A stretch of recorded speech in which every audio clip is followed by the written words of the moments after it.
Hey Josh, what are you up to? Hey Felix, I'm just doing a pre-delivery inspection on this brand new Mustang we have here. So what's involved in a pre-delivery inspection?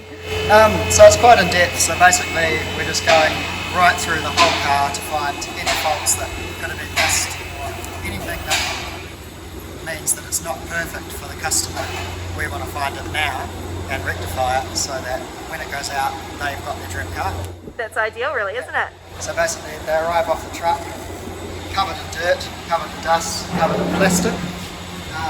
So we'll be peeling all the plastics off, and then I'll go and give it a good steam clean and inspect it for any damage. And then I'll be going and taking it through a complete mechanical inspection and just looking for anything that's wrong. We'll be doing any software updates, map updates that may have been released between the time that the vehicle was built and when it's arrived. And then it will have a warrant, wheel alignment, and then finally we'll go to Craig in the grooming department to get its final polish and be delivered to its new owner. Cool. How long does it usually take? To go right through, by the time we go through and fuel them up and clean them and then go through, it's about 2.5 hours of our time, and then they'll spend roughly 2 to 3, or anywhere up to a day in the grooming department if it's having paint and fab protection and everything else.